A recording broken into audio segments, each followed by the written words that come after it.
Sans nous fasse miséricorde, qu'il nous pardonne nos péchés et nous conduise à la vie éternelle.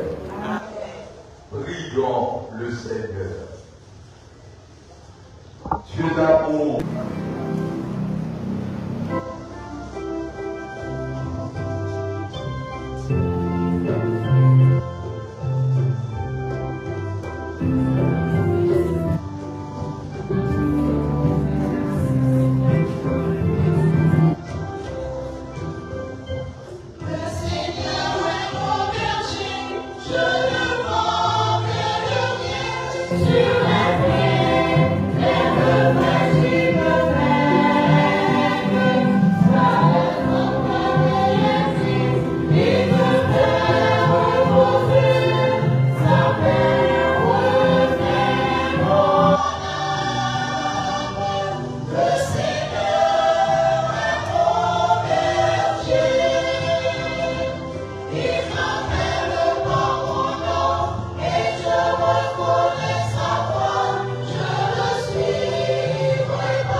notre peine est immense, d'une immensité que le monde ne peut contenir. Si la mort nous paraît cruelle, d'une cruauté qui soit sans pitié, sans mesure, si la disparition d'un père de famille, d'un enseignant, d'un ami, nos chagrins, d'un chagrin qu'on ne peut nommer Jésus, notre Seigneur, Jésus, notre frère, Jésus, notre ami, est le seul qui puisse nous réconforter, qui puisse nous consoler, qui puisse nous dire une parole capable d'apaiser notre souffrance et guérir notre cœur. Le message qu'il nous donne dans le récit évangélique qui a été proclamé est une invitation à la vigilance. Car notre rencontre avec le Seigneur peut avoir lieu de manière improvisée, à n'importe quelle heure du jour et de la nuit. Par conséquent, il faut être vigilant. Il faut être prêt. Il faut être sur ses gardes pour ne pas être surpris dans l'attente du retour du Seigneur. La vigilance consiste à se considérer comme sans cesse en voyage. Et Saint Luc décrit dans l'Évangile l'attitude du serviteur vigilant. Il a les reins sains, les langues allumées, c'est-à-dire qu'il est comme une sentinelle qui reste sur ses gardes, guettant la vivée de son maître. La vigilance consiste à concevoir notre vie comme un rendez-vous d'amour avec Dieu et avec ses frères, à donner à Dieu la place qui lui appartient, la place privilégiée dans son cœur et dans sa vie. Notre cœur, frères et sœurs bien-aimés, a été fait pour Dieu et Dieu seul est capable de le rassasier. D'où le message à l'occasion de cette funérailles, veillez. Soyez prêts à recevoir le Fils de l'homme. Soyez prêts à recevoir votre juge et sauveur qui viendra à votre mort ou à la fin des temps. Cet appel à la vigilance se fonde sur le fait que l'heure du retour du Seigneur est imprévisible. Notre frère Jean-Robert le gagneur est âgé seulement de 50 ans. Certainement qu'il n'avait pas pensé à la mort. Tel un voleur, la mort n'annoncera pas le moment de sa venue. Il faut donc veiller. Il faut donc être vigilant.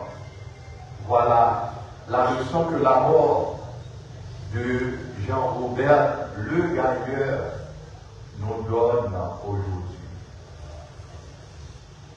Chers jeunes, n'attendons pas que l'on soit très âgé pour conformer sa vie à Dieu, à sa parole, pour pratiquer sa foi, pour vivre l'amour, pour développer une relation d'intimité avec le Seigneur, quel que soit son âge, quel que soit son titre, quel que soit son rang social, il faut être toujours prêt pour la mort.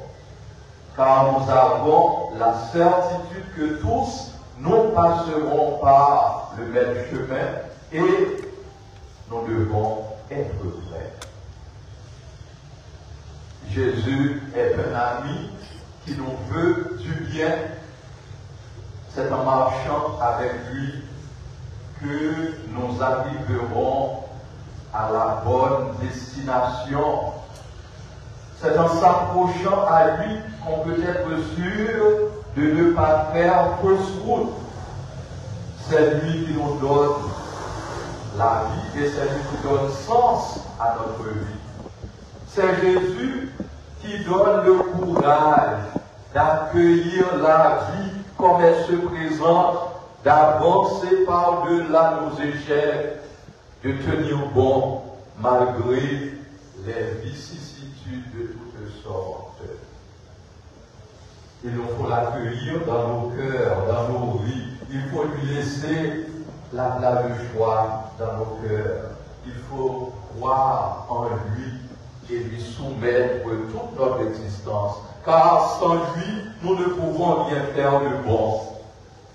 Et pour celui qui vit avec le Christ, la mort est un gain, nous dit Saint Paul. Car celui qui vit avec le Christ sera avec lui pour toujours. Le prophète Isaïe ne cesse de nous le répéter: cherchez le Seigneur tant qu'il se laisse trouver. Invoquez-le tant qu'il est proche, car demain sera trop tard. Demain n'est pas à nous chaque journée. Que le Seigneur nous fait la grâce de vivre en ce monde. Nous devons la vivre comme si c'était la dernière. Il faut sans cesse se préparer pour faire sa Pâque, c'est-à-dire le passage de la mort à la vie. Que le Dieu de la miséricorde accueille notre frère Jean-Robert Le Gailleur auprès de lui dans son paradis, et que nos prières et nos chants l'accompagnent dans cette marche mystérieuse vers le Seigneur. Puisse la famille, les amis, les collègues de travail, ces élèves trouver réconfort, soutien et consolation dans leur peine. Nous le demandons au nom de Jésus, notre Seigneur. Amen.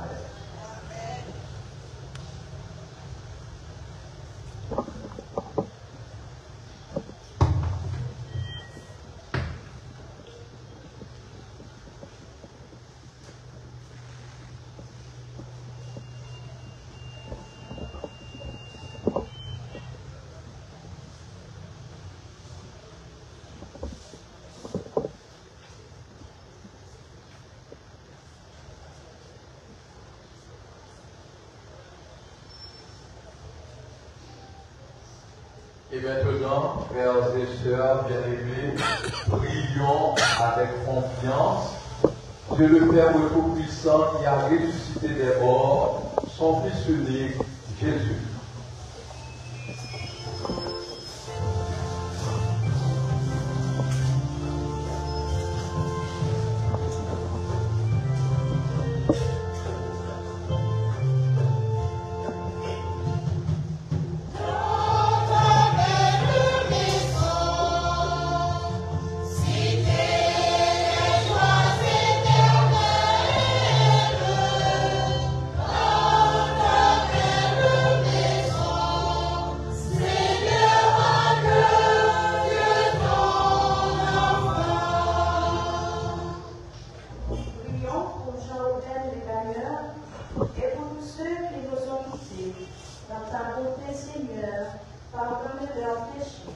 Seigneur,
Seigneur Jésus, toi qui es là au milieu des croyants rassemblés en ton nom, écoute leurs supplications et de répondre à leurs appels, toi qui vis pour les siècles des siècles. Amen.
vie a resplendi pour nous.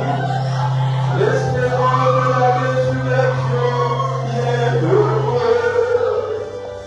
Et si la loi de la mort nous afflige, la promesse de l'immortalité nous apporte la consolation.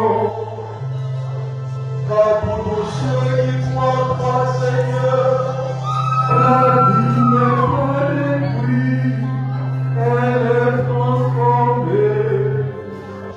Et lorsque enfin leur séjour sur la terre, ils ont déjà une demeure éternelle dans les cieux. C'est pourquoi, avec les anges et les enfants, avec la puissance de l'envoi et tous les esprits bienheureux, nous chantons l'hymne de ta gloire et sans fin nous proclamons.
Au moment d'être livré et d'entrer librement dans sa passion, il prit le pain, il rendit grâce, il le rompit et le donna à ses disciples en disant: Prenez et mangez-en tous, ceci est mon corps livré pour vous.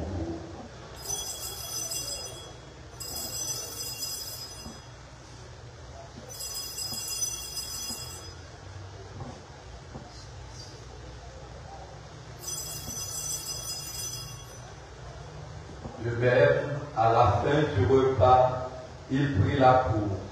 De nouveau, il rendit grâce et la donna à ses disciples en disant: Prenez et buvez-en tous, car ceci est la coupe de mon sang, le sang de l'alliance nouvelle et éternelle, qui sera versé pour vous et pour la multitude en rémission des péchés. Vous ferez cela en mémoire de moi.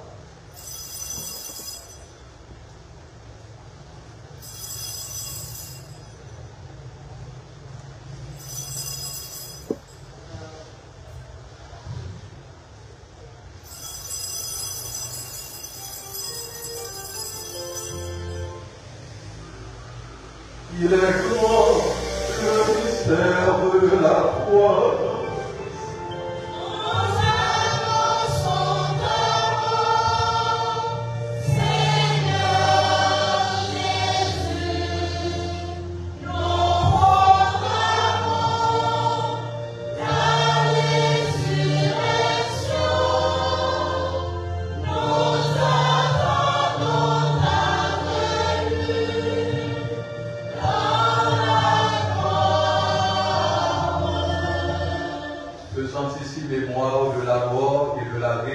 De ton Fils, nous trouvons, Seigneur, le pain de la vie et la coupe du salut, et nous te rendons grâce, car tu nous as choisis pour servir en ta présence. Humblement nous te demandons, qu'en ayant part au corps et au sang du Christ, nous soyons rassemblés par l'Esprit Saint en un seul corps. Souviens-toi, Seigneur, de ton Église répandue à travers le monde. Elle a grandi dans ta charité avec le pape François, notre évêque Joseph Bertrand d'Écosse et tous ceux qui ont la charge de ton peuple. Souviens-toi de Jean-Robert le Gagneur que tu as appelé auprès de toi, puisqu'il a été baptisé de la mort de nos fils, accorde-lui de participer à sa résurrection. Souviens-toi aussi de nos frères et sœurs qui se sont endormis dans l'espérance de la résurrection et de tous les hommes qui ont quitté cette vie. Reçois-les dans ta lumière auprès de toi.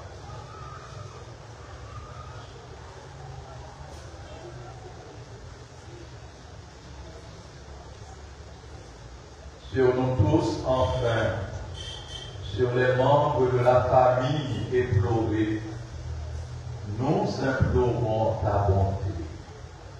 Permets qu'avec la Vierge Marie, la bienheureuse Mère de Dieu, avec Saint Joseph son époux, les apôtres et les saints de tous les temps qui ont vécu dans ton amitié, nous ayons part à la vie éternelle et que nous chantions ta louange par Jésus-Christ, ton Fils bien-aimé.